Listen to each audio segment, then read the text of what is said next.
Natasha asked me if I should make a way for me to get out, and I said, no, that's all right, I'll just go around. And so I just asked Cheryl if she'd stall for a minute.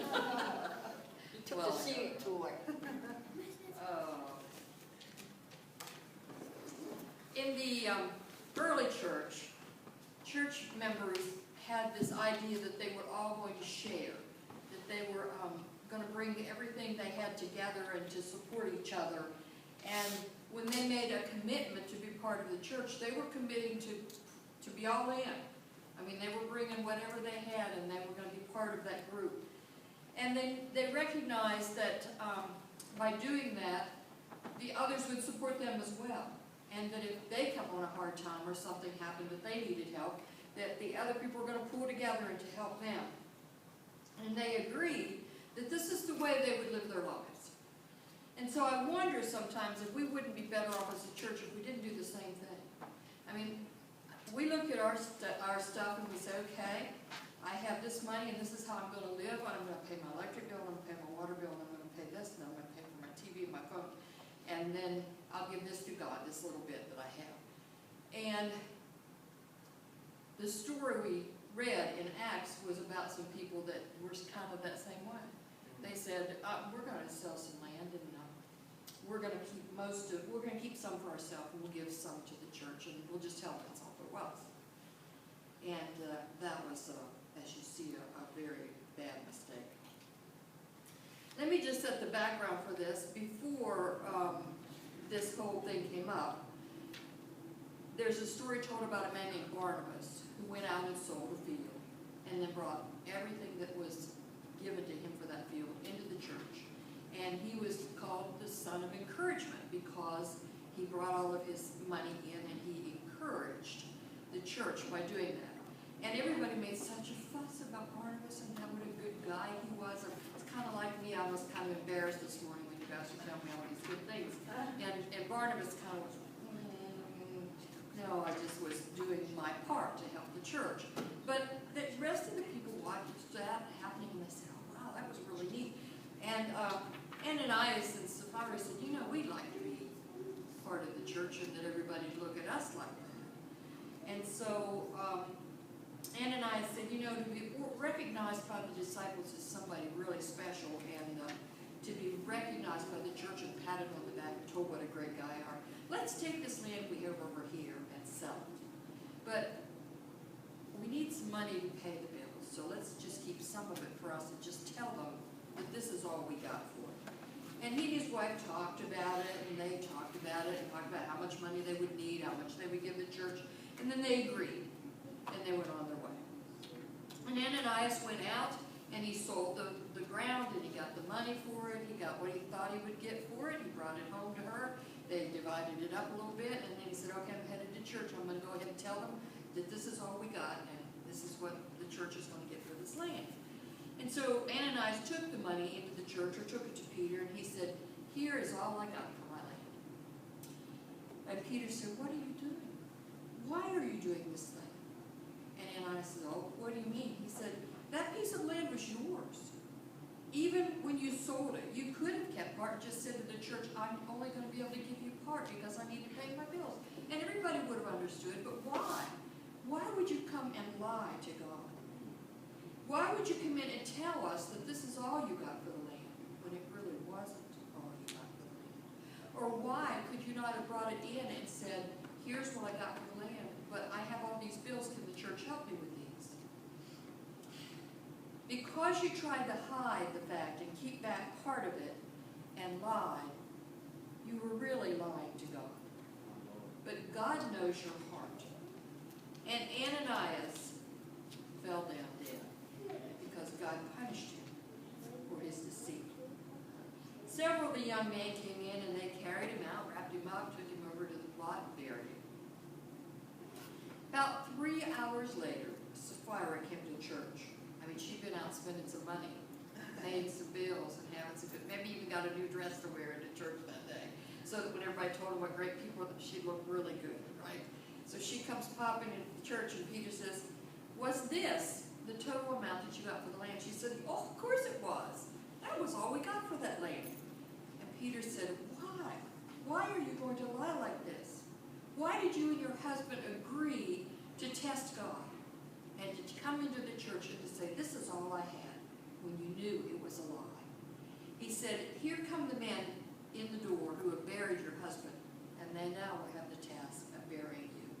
And she also fell down dead. And those same men carried her out and buried her next to her husband. And the church woke up and was scared to death, and they said, what on earth is happening? God is punishing liars. You see, you and I think sometimes that we can hide the truth. We can hide the truth from our friends, from our family, but God knows the heart, and He knows the truth. You can't lie to God. And when you try to lie to God, you are sinning in a way that is very bad, as you can see from the story of Ananias and Sapphira. You and I may think that we can act like Christians, but never really make a commitment. I mean, it's easy, right? You just go to church, you sit in the right place, you talk to the right people, you smile when you're supposed to, you're polite to people. You know, there's certain things you just do, and then everybody says, okay, yeah, I'm a Christian. But you and I are called to live lives of truth. We are called to be children of God, and God is a God of truth. So in our lives, we must be truthful. We must be people that other people can look at and say, well, that's got to be true because that's what they said. Oswald Chambers says spiritual truth is discernible only to a pure heart, not to a keen intellect. He said it's not how smart we are that we can understand. It's God's Spirit saying this is true. This is the truth. Sometimes things can sound true, but they may not be true at all. Or they lead us to a false assumption. Two men were working on a large ocean-going vessel, and one day, the mate, who normally did not drink, but for some reason that day came in intoxicated, and the captain said, you know, I hate this man. And here he is, he's giving me the perfect opportunity. And so the captain wrote in the daily log, the mate was drunk today. Now, the captain knew this was the man's first offense. It wasn't something he normally did, but he really wanted to get him fired and get him out of there, so he wrote it down in the log where everybody could see it. The mate was aware of his evil intent and begged him to change the record. Please, just don't mention it. Don't say anything. Just let it alone. The captain said, however, this is a fact, and it's going in the log. So, into the log it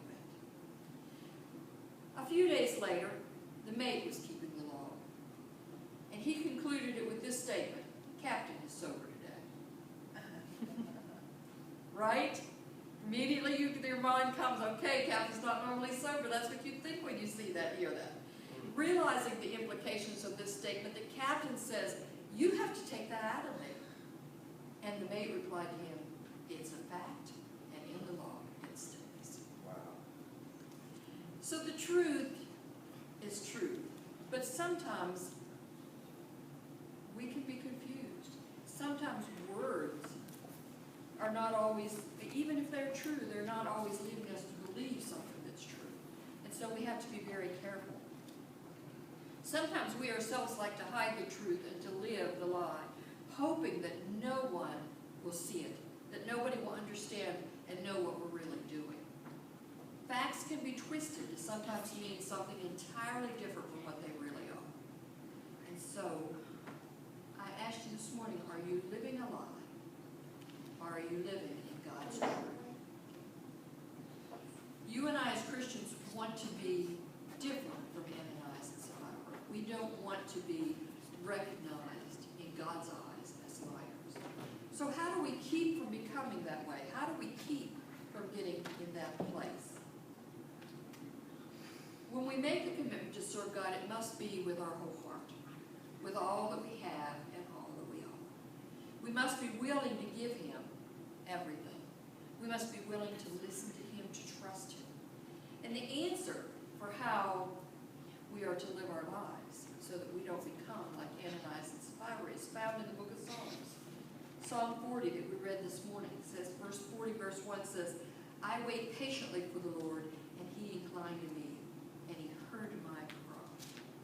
The psalmist tells us that we are to cry out to God, but we are also to wait patiently, to listen for his answer, to hear what he wants to tell us and what he wants to say to us. And that when we are able and willing to do that, God will rescue us. In verse 2 it says, he brought me out of a horrible pit, out of the miry clay, and he set my feet upon a rock, and he established my steps. Has he established your steps this day? Are you walking as God wants you to? Are you going where God wants you to go? Are you living your life as a life of truth that glorifies God? Or are you living a lie? You can see from the story of Ananias and Sapphira the danger in trying to lie to God, because God knows the truth. And when we are willing to live our lives totally for him, then he will, verse 3, put a new song in my mouth, which is song of praise to God. Many will see it and fear and will trust in the Lord. Our song of praise will be seen by others. They see how we live our lives. They see the joy that comes out. They see the peace through the hard times. And they recognize that God has made a difference in our lives. Verse 4 says, blessed is the man who makes the Lord his trust and does not respect the proud, nor such as turn aside to lies. Blessed is the man who totally trusts in God for his spiritual life and for his day-to-day well-being. Be blessed by God. Are you doing that? The early Christians realized that they had a choice. They could trust God and commit their lives completely to him. They could sell the field, take all the money to the church and say, here it is. Or they could go their own way. But they realized if they wanted to be Christians, there was no halfway. There was no, I can sell part of it, sell this field and take part of the money to the church. You and I must also be totally committed to God. We must humble ourselves and accept the truth that Jesus is the only way to God. And we must be willing to follow where he leads, no matter the cost. Martin Luther said, a Christian is never in a state of competition, but always in the process of becoming. Where are you in that process this morning? Is God calling you maybe even to a greater commitment than you have made before? Verse 5 says, many, O Lord my God, are your wonderful works which you have done, and your thoughts toward me cannot be counted to you, Lord. If I would declare and speak of them, there are more than they can be numbered. Sacrifice and offering you have not required. My ears you have opened. Burnt offering and sin offerings you did not require. And then I said, behold, I come.